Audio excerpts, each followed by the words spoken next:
سلام عرض ادب خانم‌ها و آقایان، نمایندگان محترم احزاب ملل محصول در جغرافیای ایران.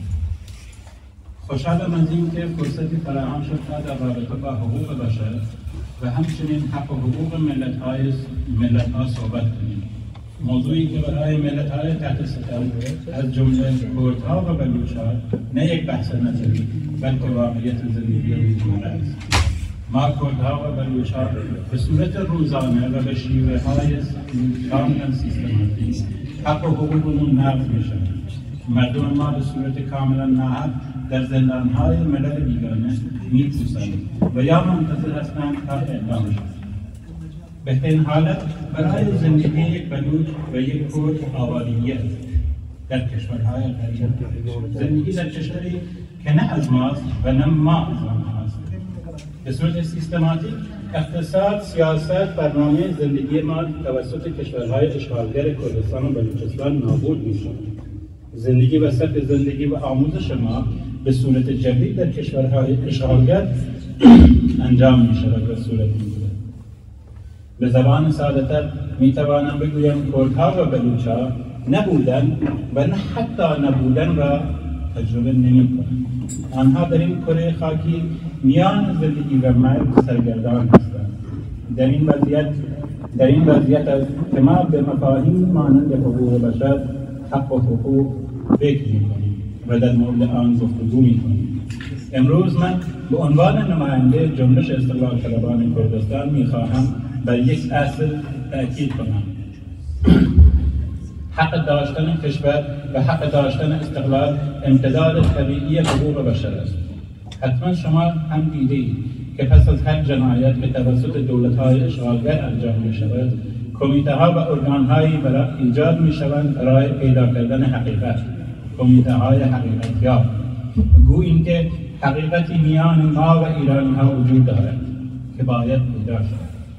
اما واقعیت این است که حقیقت همیشه در دست دولت است و مردمی بی حقیقت هیچ وقت به حق و حقوق خود نمی‌رسند.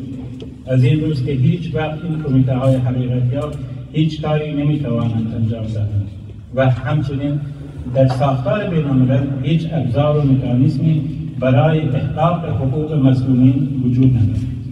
این موضوع آزادی انسان را هم مختل می‌کند و انسان آزاد هیچ وقت در همچین شرایطی نمی‌تواند آزادی را تجربه کند. بر همین اساس من کرد و شمای بلوچ و کسانی که در خارج از دستگاه دولت هستند اساساً نمی‌توانند تجربه آزادی داشته باشند و نمی‌توانند به حق و حقوق و عدالت برسند. نگاهی به منشور اشتوتگارت می‌تواند این را به ما بفهماند که چرا نویسندگان آن وقتی از آزادی به حق و حقوق صحبت می‌کنند به مفهوم حق کشور اشاره می‌کنند. همچنین زمانی که صدراعظم آلمان آقای مرز از آزادی و تجربه آزادی صحبت می‌کند به حق کشور و جایی برای پراکتیزه کردن آزادی اشاره می‌کند. اساساً آزادی و حق ریشه در حق طبیعی انسان دارد و نه در هیچ چیز دیگر. و از این رو اینکه انسان حق دارد آزادی را پراکتیزه کند و به حق و حقوقش برسد خود مستلزم مکانی است که باید داشته باشد تا به این هدف برسد. در فلسفه سیاسی آزادی همیشه پیش شرط حقوق بوده است. فرد یا ملتی که فاقد آزادی سیاسی است حقوقش در بهترین حالت نظری و در بدترین حالت ممکن کاملا بی‌معنا. برای ملت‌های بدون دولت مانند ملت کرد و بلوچ نبود دولت ملت و نبود کشور مستقل به معنای نبود مکانیزم ایجاد حق و حقوق، به معنای خروج از مسئله، به معنای احقاق حقوق و مسئله عدالت است. رکو بی پرده بگویم کردها و بلوچ‌ها از دایره عدالت و حق و حقوق و آزادی خارج هستند. اجازه دهید واضح‌تر این موضوع را بررسی کنیم. حق تشکیل کشور کردستان و کشور بلوچستان نه رادیکالیسم و نه احساسات. این منطقی ترین تفسیر از مسیر رسیدن به آزادی و عدالت است.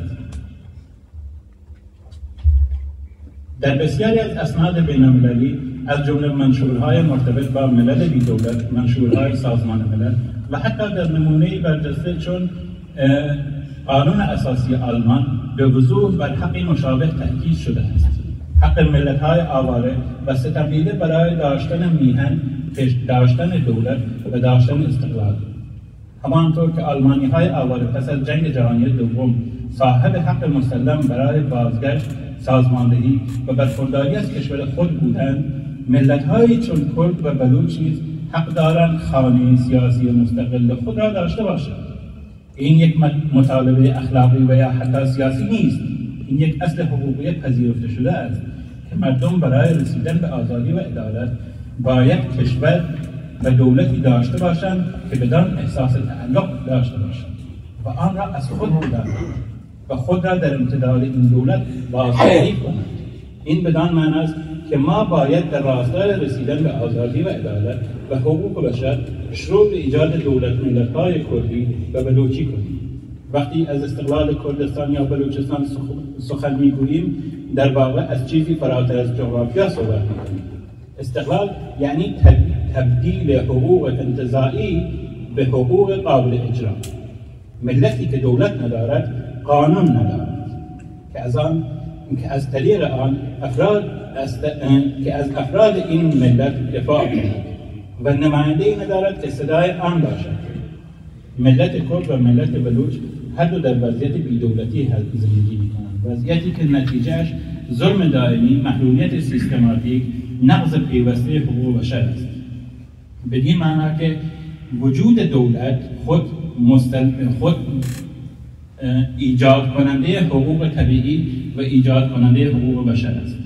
در سیاست آزادی باید نهادی شود، باید تبدیل به ساختار شود و این ساختار چیزی جز دولت مستقل نیست. برخی میگویند حفظ مرزهای موجود برای ثبات ضروری است، اما آنچه واقعیت است، مرزی که با سرکوب یک ملت پایدار مانده باشد ثبات نیست، سرپوش گذاشتن بر بی‌عدالتی است. من میگویم مرگ و ننگ بر این مرز، مرگ و ننگ بر آن کسی که سعی میکند این مرز را نگه دارد.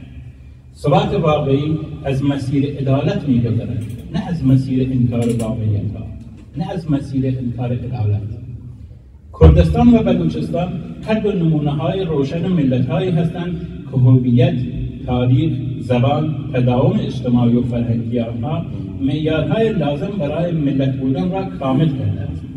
آنچه ندارند آنها دولت ملت خویش است. من امروز نه برای تقابل بلکه برای شفافیت سخن میگویم. استقلال برای ملت‌های ستمدیده یک تهدید برای جهان نیست، بلکه جایگیری طبیعی آنها در نقشه مشروعیت سیاسی و در نقشه عدالت و آزادی است. در جهانی که حقوق بشر را ارزش مشترک می‌دانیم، نمی‌توانیم این واقعیت را نادیده بگیریم که ملت‌هایی که کشور خود را ندارند همیشه در معرض نقض حقوق بنیادین و حقوق بشر هستند. از این رو ما چه کرد و چه بلوچ و چه دیگر ملت‌های بی‌دولت خواهان امتیاز نیستیم. ما پایه‌ای‌ترین و بنیادی‌ترین شکل آزادی را مطالبه می‌کنیم. حق داشتن کشور، خود حق داشتن استقلال، حق سخن گفتن با صدای آوای خویش. در پایان میخوام بر همکاری بیشتر تاکید کنم. در حال حاضر خاورمیانه در مرز تغییر و تحول‌های بزرگی است. علی خصوص ایران مرکز این تغییر و تحولات است. ما نباید در مخالفت با تغییر و تحولات عمل کنیم، بلکه باید در راستای ایجاد دولت ملت کردی و دولت ملت بلوچی گام برداریم و سعی کنیم تغییر و تحولات را سریعتر و بزرگتر کنیم و واقعیتش را بگوییم که می‌خواهیم ایران را نابود کنیم و حق خودمان را بگیریم تا بتوانیم به آزادی و عدالت برسیم. در این راستا ملت‌های بی‌دولت حتما باید همکاری کنند تا این اصول نه فقط در متن اسناد بلکه در زندگی واقعی ملت‌ها نیز تحقق یابد. با تشکر از شما.